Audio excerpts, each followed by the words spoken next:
Irmãos, vamos abrir nossas Bíblias no livro de Ageu. Se você não conseguir achar, não tem problema, vai ser projetado, né? Livro de Ageu, capítulo 1. Definindo as prioridades.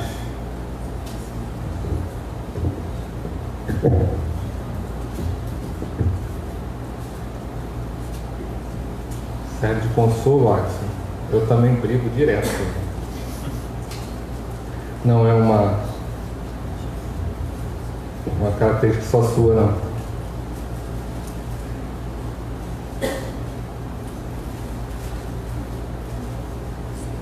Bem, Ageu capítulo 1, do verso 1 ao verso 15. Eu vou estar lendo na nova versão transformadora. É uma das versões que a gente tem hoje, de português mais fácil, com uma fidelidade ao texto original boa, então recomendo. Diz assim: em 29 de agosto do segundo ano do reinado de Dário, o Senhor transmitiu essa mensagem por meio do profeta Ageu ao governador de Judá, Zorobabel, filho de Saltiel, e ao sumo sacerdote Josué, filho de Jeozadaque. Assim diz o Senhor dos Exércitos: esse povo diz, ainda não chegou a hora de reconstruir a casa do Senhor. Então o Senhor enviou essa mensagem por meio do profeta Ageu: porque vocês vivem em casas luxuosas, enquanto minha casa continua em ruínas. Assim diz o Senhor dos Exércitos: vejam o que tem acontecido com vocês. Plantam muito, mas colhem pouco. Comem, mas não se saciam.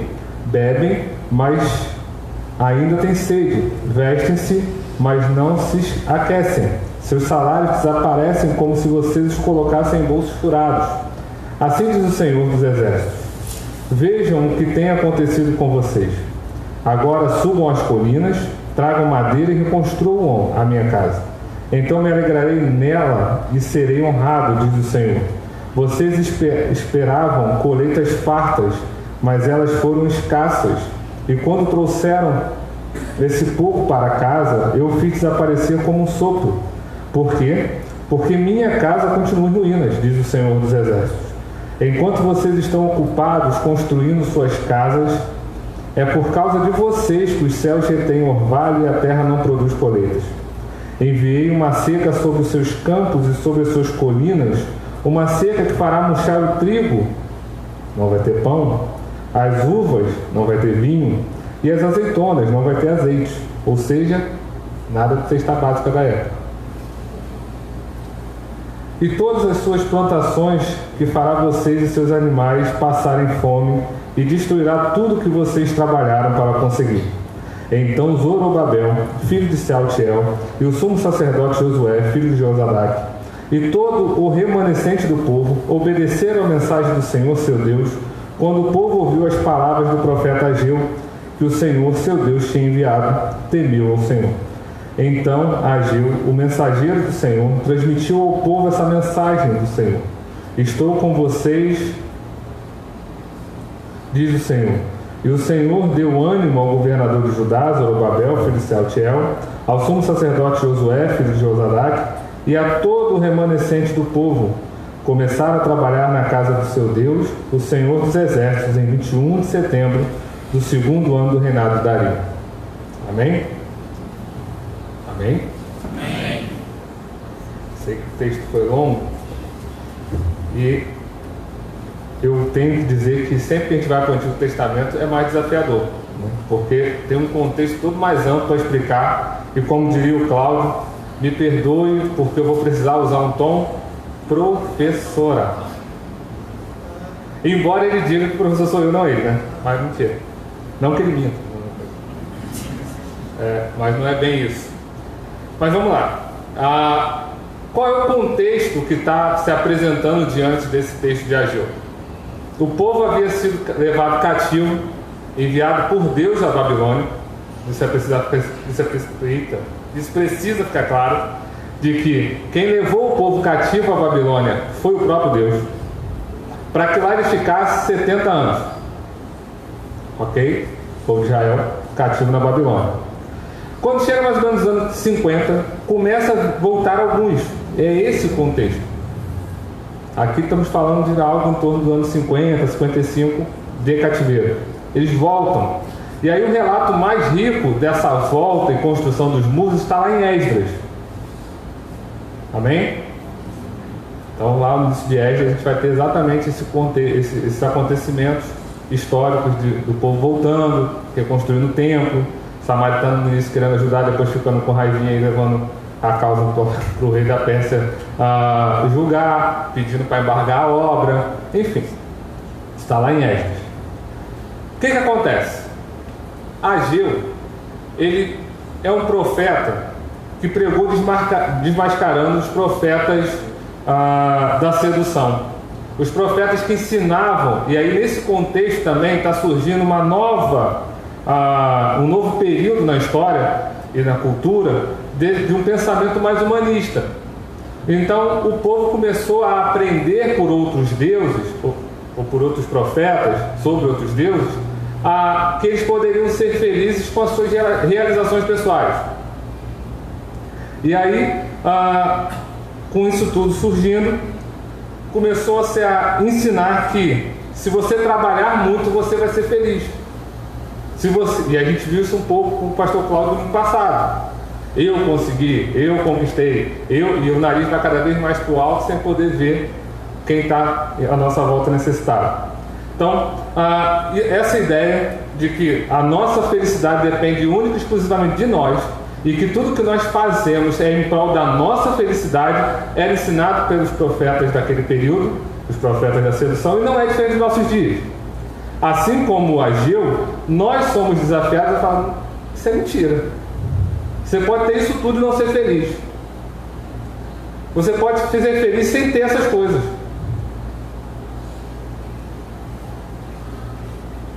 Assim como Jeremias foi perseguido antes do cativeiro, quando começou a pregar ao povo, Ageu seria perseguido nos nossos dias também. Como assim? Nós fomos criados para ser felizes. Nós fomos criados para ter o melhor dessa terra. Nós fomos criados para que aonde colocar a planta do pé, né, tudo seja nosso. E aí a gente aprende, ou melhor, desaprende, que a palavra de Deus já nos ensina sobre contentamento. Lá no final a gente vai recuperar esse conceito. Mas a gente tem que aprender a viver contente, porque independente das circunstâncias externas, nós somos alcançados por Cristo em uma mudança interna. A alegria brota do nosso exterior. Mas vamos para o povo de Israel, aqui voltando, só para a gente poder caminhar e chegar de fato nas prioridades. O povo voltou para Jerusalém e enfrentou uma série de dificuldades para cumprir o projeto de reconstrução do templo. Começando que o povo sofreu por escassez e apatia. Eles voltaram muito felizes. Se a gente for lá no Salmo 126, a gente vai ver isso, que quando o Senhor restaurou a sorte de Senhor, eles ficaram como quem sonha.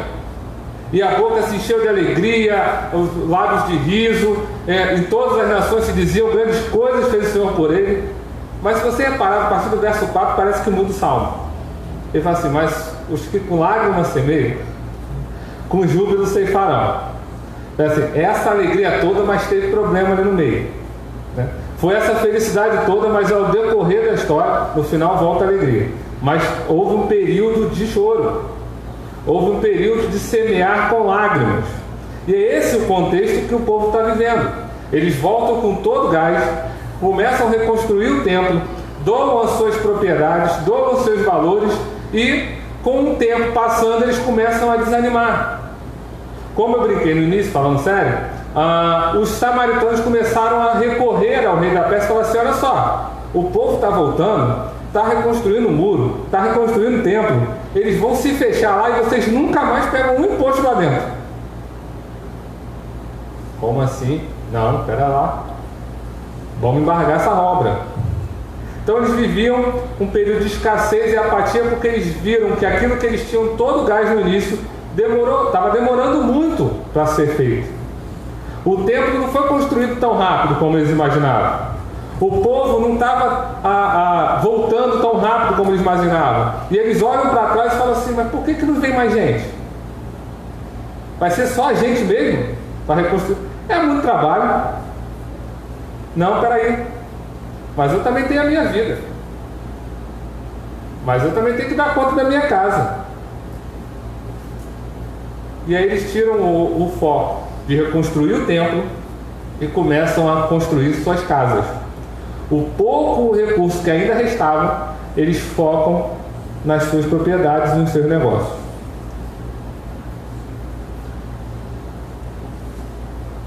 E também sofrendo com hostilidade e perseguição vinda dos samaritanos por meio do rei da Pérsia. E é interessante porque, sofrendo escassez, sofrendo apatia, hostilidade, perseguição, o povo sofreu com a falta de fé e o descontentamento. Quando nós lemos as palavras iniciais de Ageu, nós percebemos que fica evidente que o período inicial de encantamento pela libertação do cativeiro babilônico rapidamente se esvai. Aquele primeiro gás, aquele primeiro amor, não sei quem já presenciou corrida amadora, que profissional isso não acontece. É muito interessante. Eu sei que eu corro mal. Então, por saber que eu corro mal, eu consigo ver quem corre pior que eu.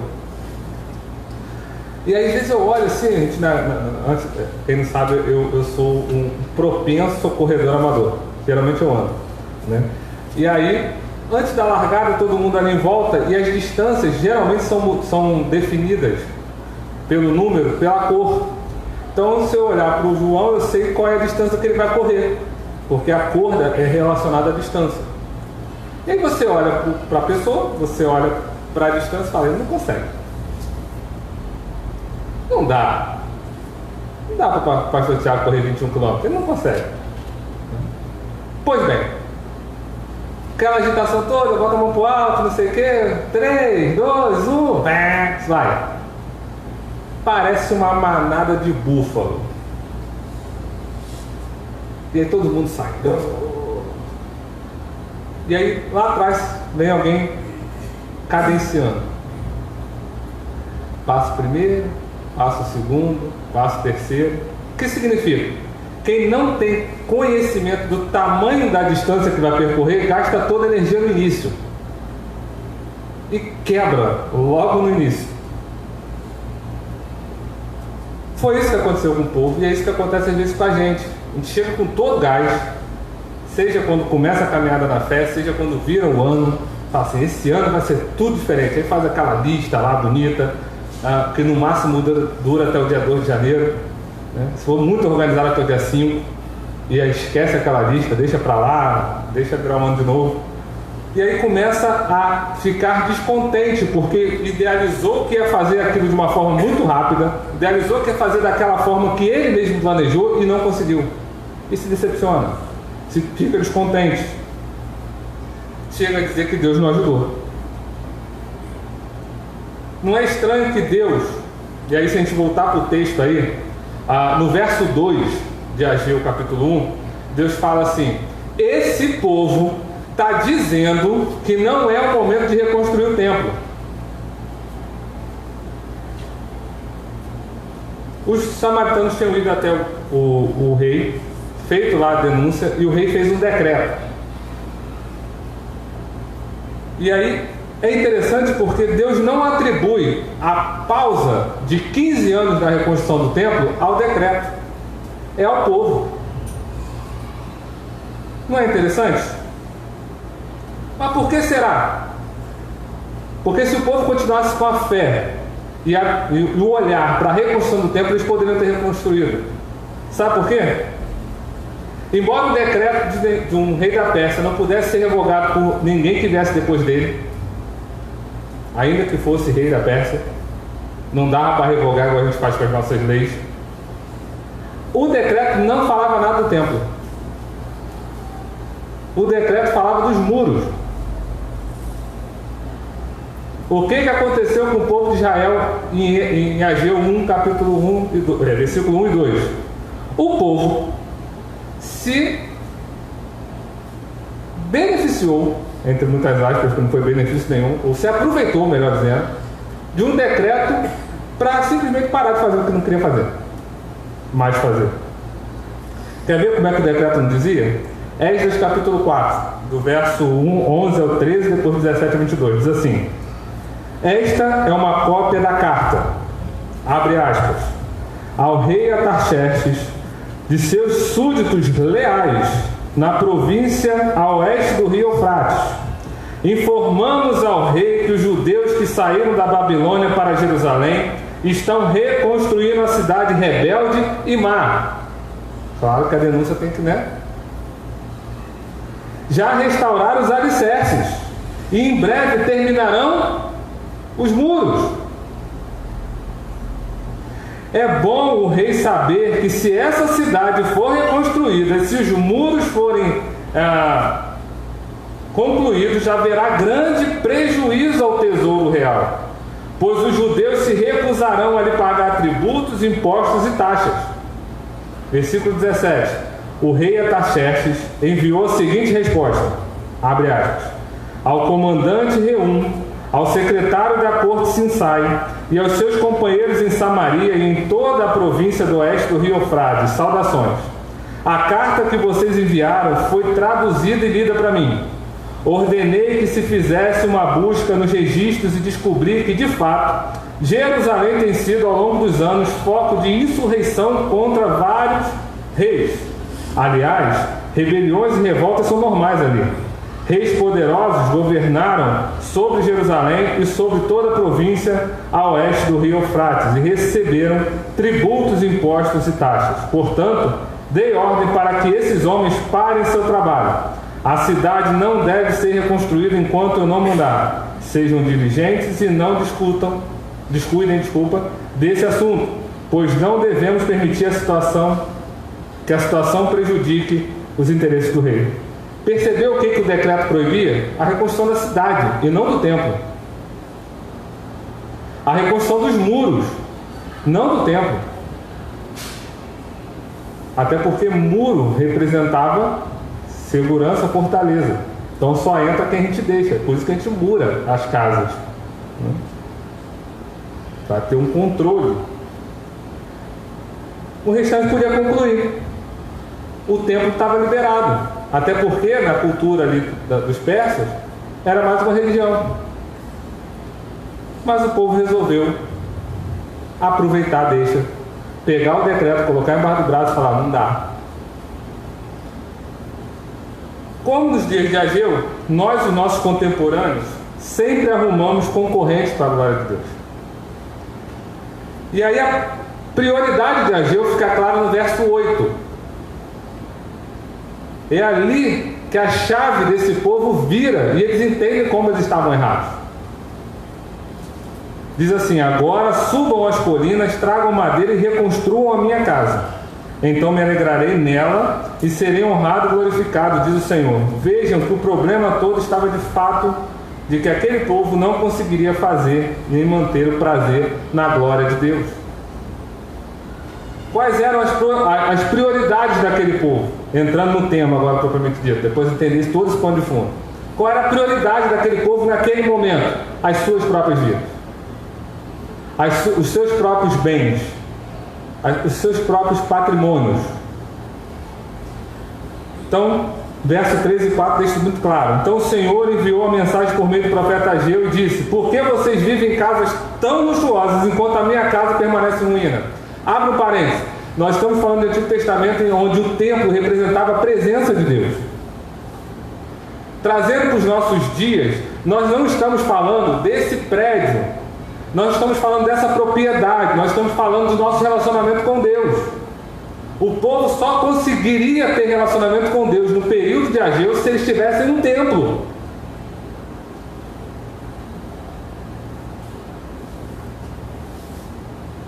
Os prazeres e as prioridades daquela gente eram produtos e práticas de muitas propagandas que surgem nos nossos corações e abraçam o nosso coração querendo substituir Deus. No caso deles, eram casas luxuosas, como diz a NVT, ou na NVI, na versão internacional, casas de fino acabamento. Pensa só, aquele povo ficou cativo na Babilônia sem templo. 50 anos. Então, eles já estavam acostumados a viver sem templo,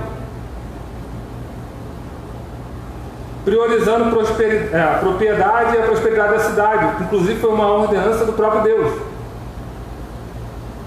Quando Deus os leva cativo à Babilônia, ele fala assim: vocês vão chegar lá e vão viver, estabelecer casas, plantar nos pomares, casar, terem filhos, darem esposas aos seus filhos, maridos às suas filhas, terem netos, multipliquem, vivam a fazer bem sucedido aqueles que estão tornando vocês cativos.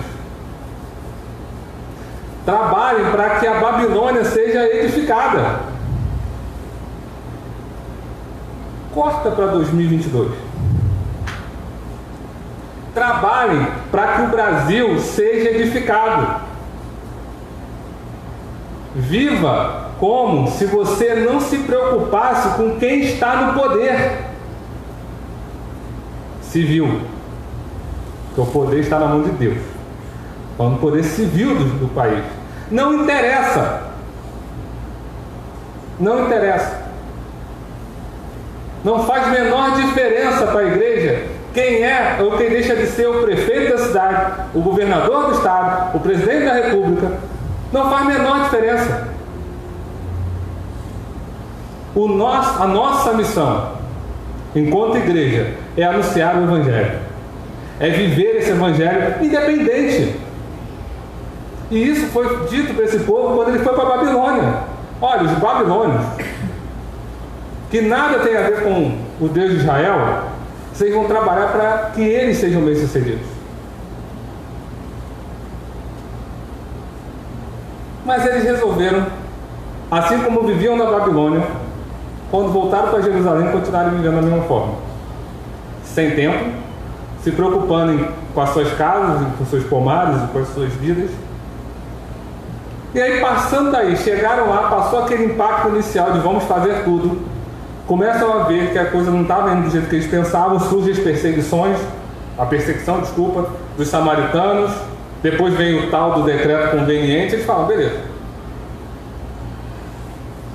A combinação perfeita. Tudo que eu precisava. Como diria o meme, agora todas as peças se encaixaram. Agora tudo faz sentido. Agora vamos nos focar nas nossas casas, nas nossas lavouras, vamos comer, vamos plantar, vamos colher, vamos comer, beber, vestir bem, vamos ser felizes. O templo que espere. E aí surgem dois problemas graves, porque eles só conseguem viver assim se eles fizerem duas coisas. Primeiro, distorcerem a palavra de Deus, e segundo, inverterem as prioridades. Veja só, primeiro eles distorcem a palavra de Deus. Quando eles dizem que ainda não chegou o momento de reconstruir o templo, eles estão considerando a profecia de Jeremias, que eram 70 anos, ainda está em 50 e 20 anos ainda. Precisa não. Ignoram o fato de Deus ter trazido eles antes para isso e falam, não, primeiro vamos dar conta aqui da casa, dos filhos, né, da plantação. Botei um forro de gesso, luzes indiretas, né, porcelanato em toda a casa, blindex ligando a sala para a sala de jantar. Minha cozinha, minha não, né, do texto. Tem um cooktop de 8 bocas, um exaustor, toda cromada para terror da diarista, tá lá. E o relacionamento com Deus? E a habitação de Deus no teu coração, aonde fica? É isso que o texto está dizendo. Não, mas ainda dá tempo, depois eu vejo isso. Até porque Jeremias, lá no capítulo 25, disse que era 70 anos, ainda estamos nos 50 e pouco. Dá tempo.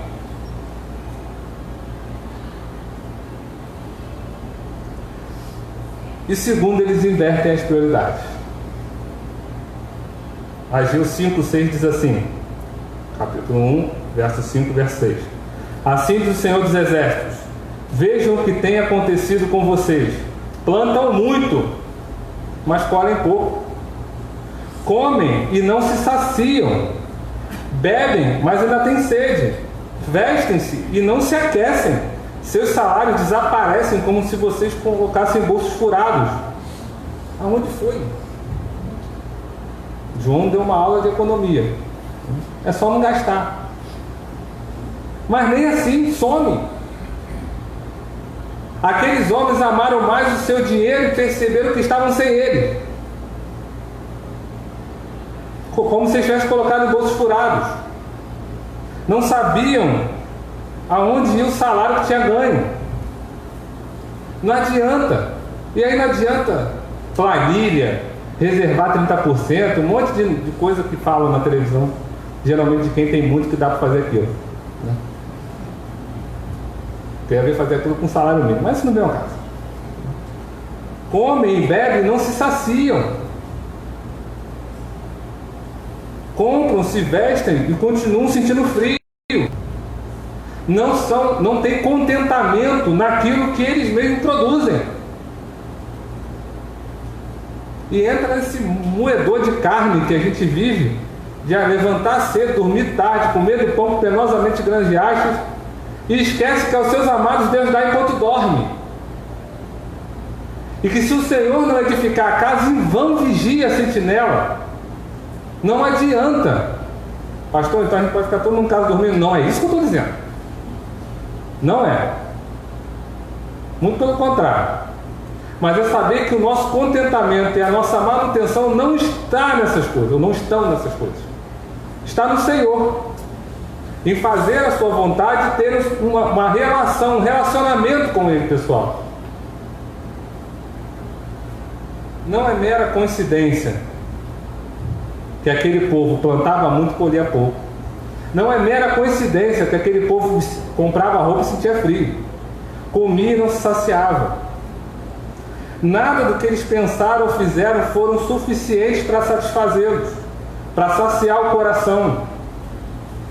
Você já parou para pensar por que a maior parte dos nossos corruptos, nosso país, não tem corrupto, né? Mas do nosso país, não precisavam roubar?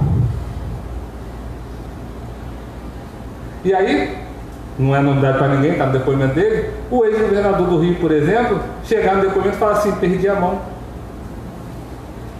Acredito. Porque já não. Para ele era só um número no papel.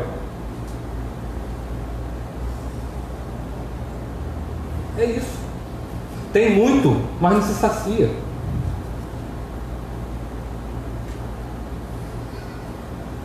As prioridades não eram o reino de Deus nem a justiça para o povo de Israel, como também não era nos nossos dias para boa parte dos nossos irmãos.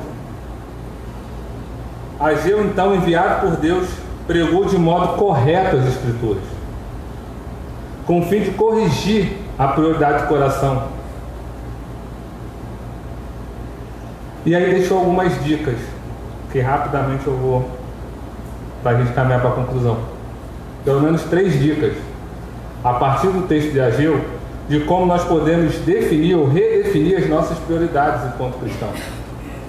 Primeiro, a reunião coletiva, isso que nós fazemos aqui dominicalmente, reunião de oração na terça, culto jovem no sábado e tantas outras programações, servem para corrigir o nosso foco. O foco do povo de Israel começou a ser corrigido quando Ageu reúne o povo e fala só: Deus mandou dizer, está tudo errado. E aí é interessante, tem algumas informações aqui professoral no texto, que diz assim: o 6º mês, que é o mês de agosto no calendário lá, é o mês de Elul. Era o primeiro dia do mês, logo era um dia de celebração ao Senhor. Não é um dia qualquer que Ageu decide dar comunicar essa profecia. É no dia separado para o Senhor. Então era dedicado à adoração. A gente vê isso lá no Salmo 81 e em Isaías capítulo 1. Quando o povo suspendia o trabalho, suspendia as suas atividades e se reunia. Evidente que aquilo ali era uma oportunidade para os profetas serem ouvidos. os cultos públicos, a igreja reunida em adoração, são fundamentais para a nossa devoção pessoal. Não são a única coisa, mas é muito importante. Por isso o Novo Testamento nos adverte que nós não devemos deixar de congregar como é costume de alguns. Não podemos abandonar a comunhão como é costume de alguns. Paulo, o apóstolo, concordaria com essa teologia quando escreveu a Timóteo, assim, até a minha chegada. 1 Timóteo 4,13. Dedique-se à leitura pública das Escrituras, ao encorajamento e ao ensino. A adoração coletiva tem que ser o nosso foco. O culto público foi o modo como Deus, de maneira especial, escolheu para que nós nos reuníssemos e estudássemos juntos.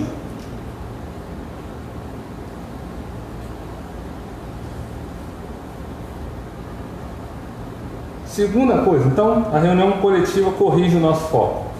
A gente lembra que existe um Deus, a gente lembra que existe uma palavra de Deus, a gente lembra que a gente não é aquilo que a sociedade nos fez. Nós temos uma outra nacionalidade, a nossa pátria no céu. Então a reunião coletiva faz isso. O crente precisa de igreja, precisa congregar. Segundo ensino do texto, a reflexão bíblica cura os nossos corações. E a gente cantou isso, eu corri para tirar foto. Quando eu vi o trecho passando, eu falei, a música era rápida, vai passar. Porque cura os nossos corações. É a partir da palavra de Deus que a nossa rota é redefinida, que os desvios são consertados, que aquilo que nós fazíamos ou estamos fazendo que desagrada a Deus fica claro. Porque se a gente não conhece a quem nós servimos, nós não sabemos se estamos no caminho certo. Para quem não sabe onde quer ir, qualquer caminho serve, porque não vai chegar mesmo.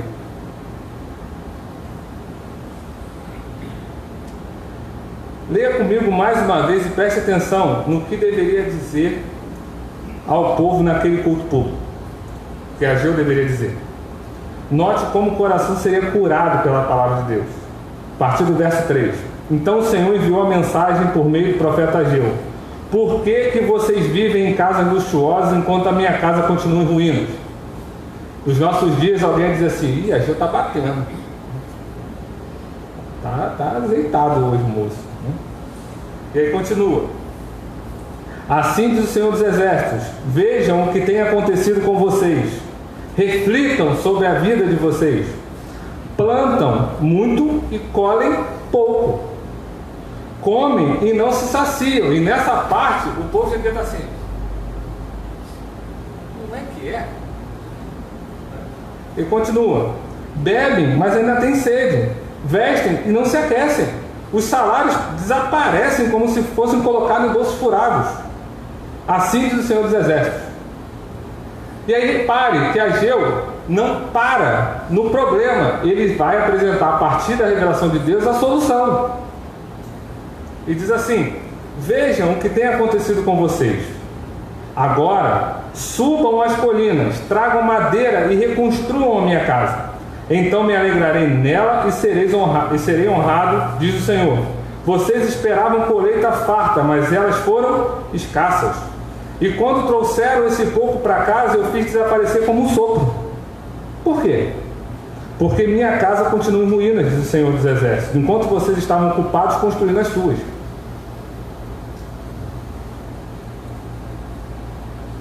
É por causa de vocês que os céus retêm orvalho e a terra não produz colheita. Enviei uma seca sobre os seus campos e sobre as colinas, uma seca que fará murchar o trigo, e até quando eu li o texto fiz a transformação do produto, né? O trigo vira pão, a uva vira vinho e a azeitona vira azeite. 3 alimentos da mais profunda necessidade básica do Antigo Testamento. Hoje a gente não usa quase nenhum dos 3, mas, quer dizer, pão bastante, né?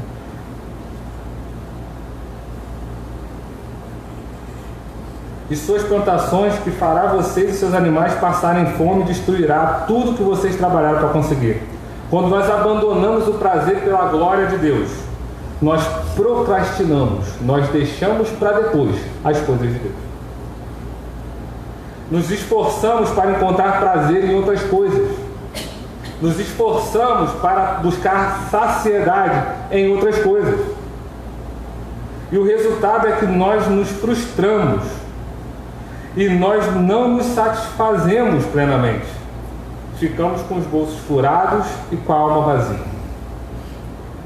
A prioridade da nossa vida é Deus. Nosso prazer é a glória de Deus. O que passar disso será enfado, canseira e descontentamento. Mateus, no capítulo 6, do verso 31 a 34, diz assim: portanto, não se preocupem dizendo, lemos isso já, o que vamos comer, o que vamos beber, o que vamos vestir. Essas coisas ocupam o pensamento dos pagãos, mas seu Pai Celestial já sabe o que vocês precisam. Busquem em primeiro lugar o reino de Deus e a sua justiça, e todas essas coisas lhes serão dadas. Portanto, não se preocupe com o amanhã, pois o amanhã trará suas próprias inquietações. Bastam que hoje os problemas de hoje. A reunião coletiva corrige nosso foco, e a reflexão bíblica corrige o nosso coração, cura o nosso coração da ansiedade, da preocupação com o que é a vez de comer e vestir. Às vezes a gente fica preocupado, mas tem que abrir parênteses. Deus prometeu saciar as nossas necessidades e não as nossas futilidades. Isso tem que ficar bem claro também. Que a gente às vezes vai conquistando coisas ao longo da vida que passa a achar que aquilo é fundamental. Pega uma criança tipo os meus dois, né? Que acha que ter banheiro no quarto tá na declaração dos direitos humanos, né? Não. Como assim um banheiro só na casa? Quando a gente se mudou que tinha só um banheiro, eu ouvi. Minha filha, é isso aí mesmo. Mas não dá pra fazer um. Não dá.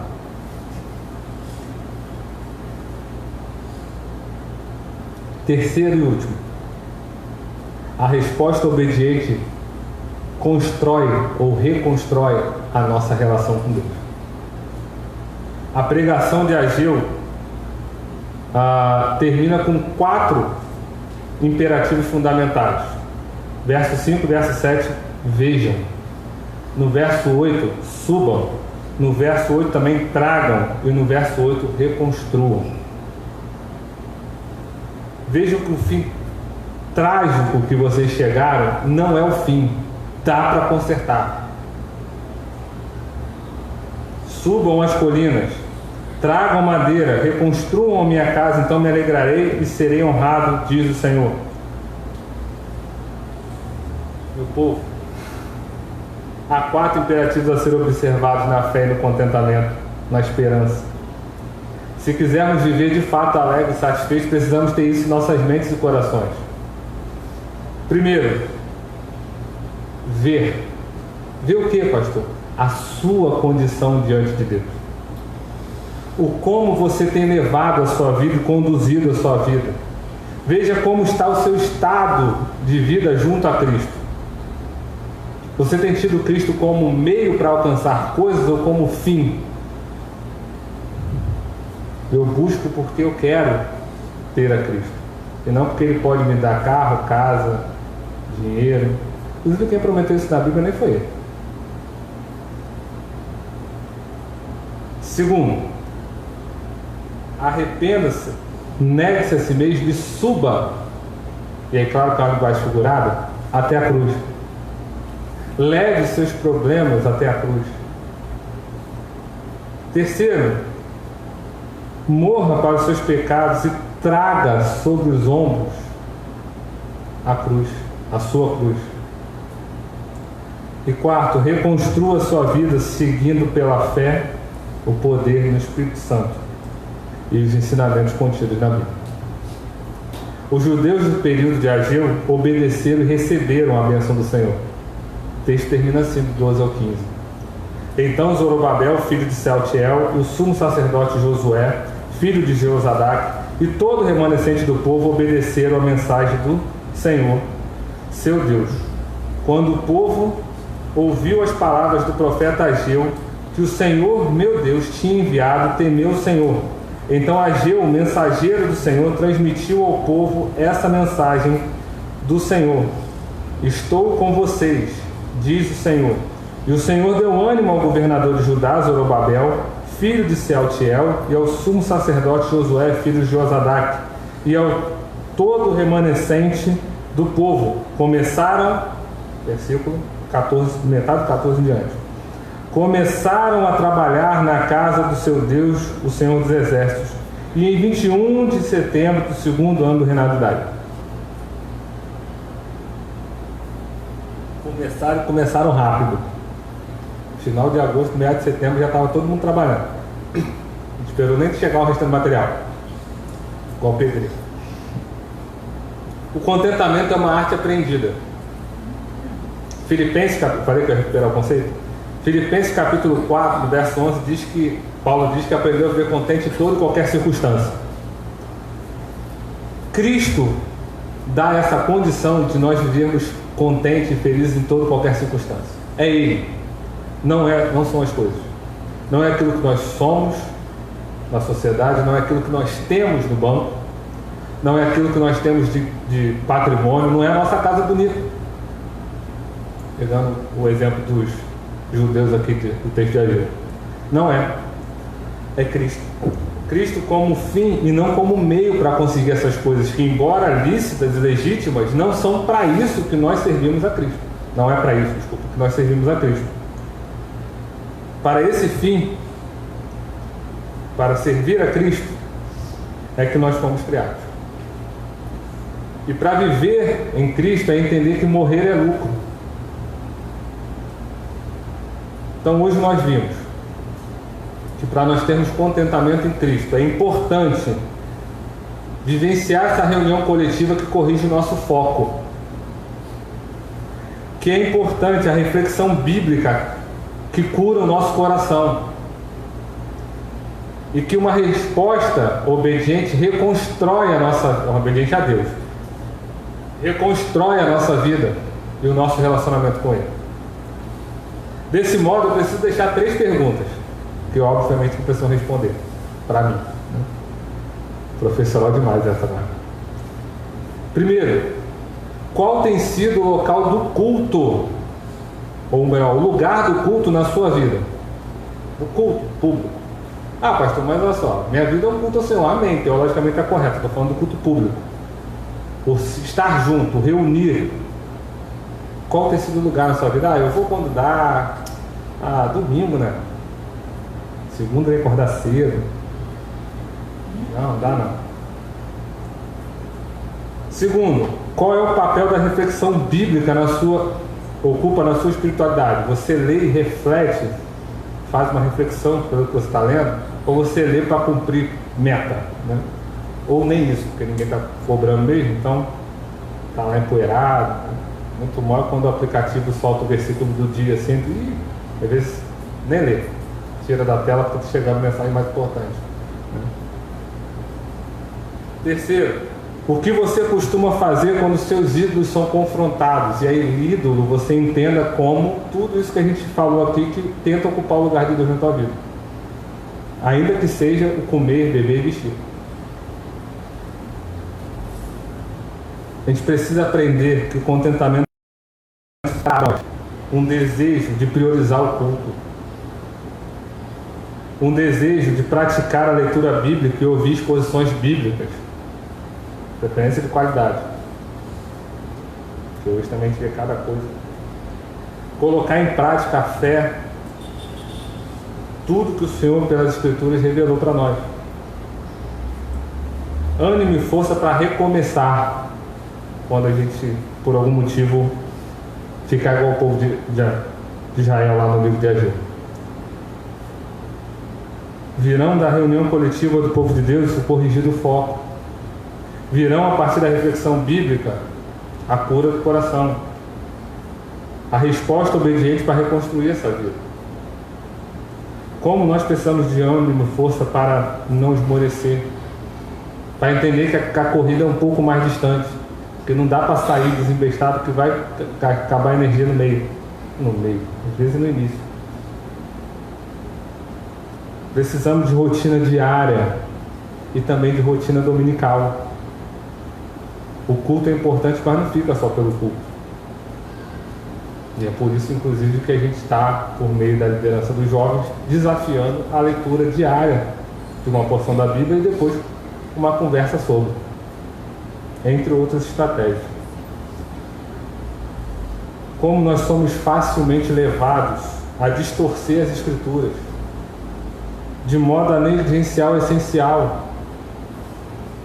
Tanto que em algum momento da história disseram que a Bíblia é a mãe de todas as heresias. E a culpa não é dela. A culpa é que alguém lê o texto, distorce o texto, tira do contexto e já era. Nasceu uma heresia.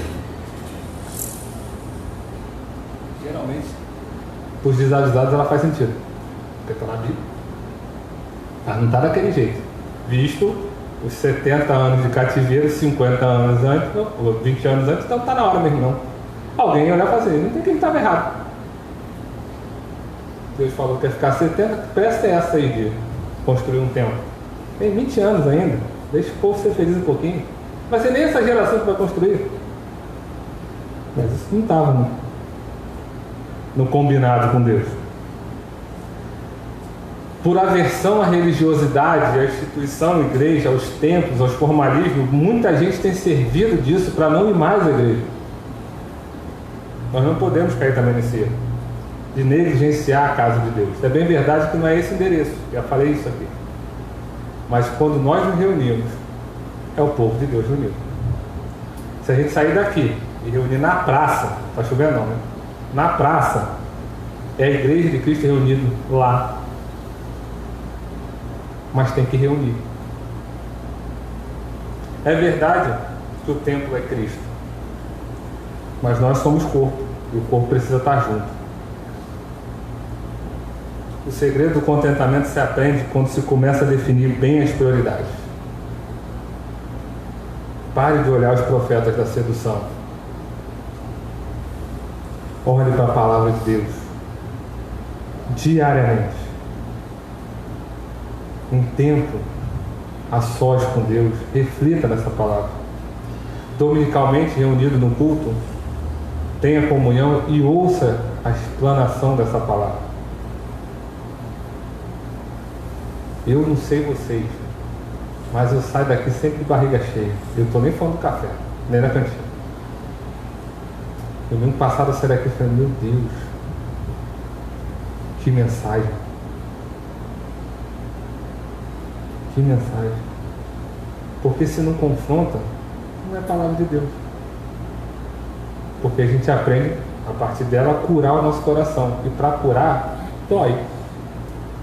Se for fazer cirurgia, dói. Se for tomar remédio, é amargo. Mas a gente cura. Quais são as suas prioridades? Que elas sejam um meio de graça de Deus. Bíblia, oração, congregação, discipulado, grupos pequenos, disciplinas espirituais, momento de generosidade. Que isso sejam as suas prioridades, seja a minha prioridade. E a partir dessas prioridades a gente entenda que o culto faz a gente voltar a ter foco na palavra de Deus. Que a palavra de Deus faz a gente ter cura no nosso coração. E a partir da cura do nosso coração, a gente reconstrói nosso relacionamento com Deus. Que Deus nos abençoe. Amém? Convidar os líderes, a gente vai estar passando para a ceia.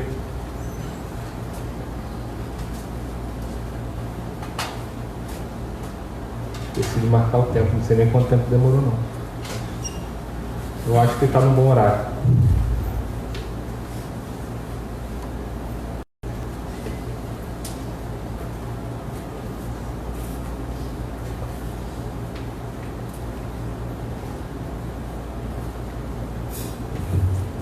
A palavra de Deus diz que enquanto todos comiam, os discípulos comiam, Jesus tomou o pão, deu graças aos céus e disse: esse é o meu corpo que vai ser dado em favor de nós.